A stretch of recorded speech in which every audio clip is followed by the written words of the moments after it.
merepresentasikan yang disusun oleh Assalamualaikum warahmatullahi wabarakatuh. Kami kelompok 2 ingin mempresentasikan materi tentang Economies of Scale and Scope yang disusun oleh satu yaitu Raihan Ramadhani NPM 0146, yang kedua Ilham Dega Darmawan NPM 0134, yang ketiga Dita Puspitasari NPM 0142, yang keempat Herlina Hera Pradian NPM 0112, yang kelima Amadea Arita Kusuma Putri NPM 0148. Pengertian economies of scale atau skala ekonomis adalah menurunnya biaya produksi yang terjadi saat perusahaan memproduksi barang dengan jumlah yang lebih besar. Jika skala ekonomis terjadi, maka bisa dikatakan sebuah perusahaan telah berhasil berkembang, terbukti dengan meningkatnya unit produksi.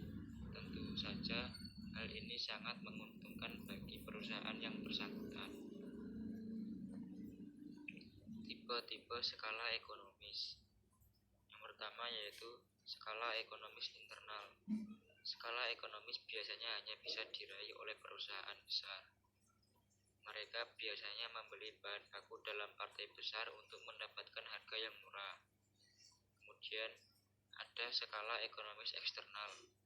Skala ekonomis eksternal terdiri dari komponen-komponen yang tidak dapat dikendalikan oleh perusahaan, namun berdampak langsung bagi keberlangsungan bisnis mereka. Selanjutnya, skala disekonomis. Jika skala ekonomis dapat dijadikan sebagai ukuran keberhasilan sebuah perusahaan, maka kebalikannya disebut dengan skala disekonomis. Saat perusahaan terlalu mengejar skala ekonomi, mereka akan menemui masalah yang lebih besar dari berbagai aspek yang berbeda. Kemudian yang selanjutnya adalah penyebab skala ekonomi. Penyebab skala ekonomi terbagi menjadi 3 bagian. Yang pertama, spesialisasi tenaga kerja dan teknologi yang lebih terintegrasi. Yang kedua, biaya per unit yang lebih rendah. Yang ketiga, perusahaan dapat menyebarkan biaya dan fungsi bisnis. Faktor keberhasilan skala ekonomis terbagi menjadi dalam 5 hal. Yang pertama, harga dan bahan baku. Yang kedua, input yang mahal. Yang ketiga, spesialisasi pekerjaan. Yang keempat, sistem yang terorganisir. Dan yang terakhir, peningkatan pembelajaran. Harga dan bahan baku sangat menentukan tercapainya skala ekonomis, karena hal ini dapat dicapai oleh perusahaan besar dengan mudah. Dan yang kedua, input yang mahal. Sebuah perusahaan terdiri dari banyak bagian di dalamnya, seperti pemasaran, riset, dan pengembangan, teknologi peralatan, serta jajaran manajerial lainnya. Yang ketiga, spesialisasi pekerjaan. Memperkerjakan karyawan dalam jumlah besar dan memaksimalkan penggunaan mesin produksi. Yang keempat, sistem yang terorganisir. Pembagian kerja lebih terorganisir dan masing-masing orang memiliki tugas yang jelas dan tidak benturan antara satu sama lain. Dan yang terakhir, peningkatan pembelajaran. Tidak hanya pembagian kerja yang semakin terorganisir, namun seiring berjalannya waktu, perusahaan juga dapat belajar dari kegagalan dan kesalahan yang pernah dilakukan. Hal ini akan berdampak pada efisiensi kegiatan ekonomi. Manfaat skala ekonomi terdiri dari 5 hal. Yang pertama, meningkatkan daya saing. Struktur biaya yang lebih rendah memungkinkan perusahaan untuk meraih keunggulan kompetitif. Perusahaan lebih siap jika pesaing mengadopsi strategi agresif dengan menurunkan harga jual. Jadi, skala ekonomi memungkinkan perusahaan untuk meraih keunggulan kompetitif melalui struktur biaya yang rendah. Yang kedua, menyediakan bisnis dengan platform untuk tumbuh. Penurunan biaya rata-rata mengarah pada keuntungan yang lebih tinggi. Dengan begitu, perusahaan memiliki lebih banyak uang untuk mendanai ekspansi ke depan. Yang ketiga, harga lebih rendah. Pengurangan biaya per unit memungkinkan perusahaan untuk menawarkan harga yang lebih rendah. Bagi konsumen, itu meningkatkan keterjangkauan dan pendapatan real mereka. Yang keempat, variasi produk. Perusahaan kemungkinan menginvestasikan kembali keuntungan ke dalam penelitian dan pengembangan untuk menghasilkan berbagai produk untuk memenuhi kebutuhan konsumen. Dan yang terakhir, upah yang lebih tinggi. Karyawan dapat menegosiasikan gaji yang lebih tinggi ketika keuntungan perusahaan mereka meningkat. Cara meraih skala ekonomis yang maksimal.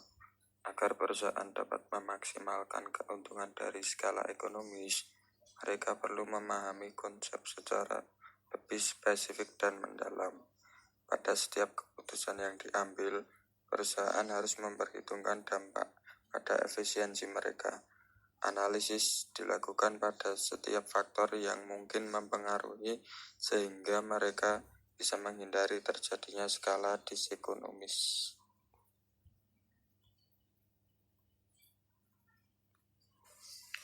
Cara meraih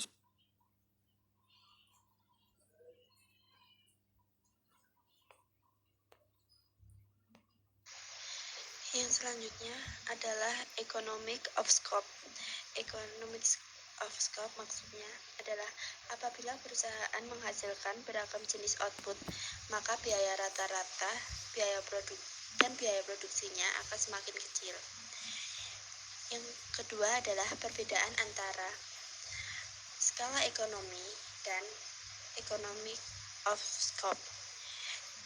Jika economic of scope muncul karena perusahaan dapat meningkatkan variasi produk menggunakan fasilitas produksi yang sama, namun untuk skala ekonomi muncul ketika perusahaan meningkatkan volume produksi. Jadi ketika mencapai skala ekonomi, perusahaan dapat menyebarkan total biaya tetap ke sejumlah besar output. Rumus atau cara menghitung economics of scope yaitu biaya produksi terpisah A ditambahkan dengan biaya produksi terpisah B, kemudian dikurangkan dengan biaya produksi bersama A dan B. Kemudian setelah itu dibagi dengan biaya produksi bersama-sama A dan B. Maksud di situ adalah atau keterangannya C Ki A, Ki B adalah biaya produksi barang A dan B yang diproduksi secara bersama-sama dengan jumlah masing-masing barang A dan B. Sedangkan untuk C Ki A adalah biaya produksi barang itu sendiri, dan demikian pula untuk C Ki B adalah biaya produksi barang itu sendiri.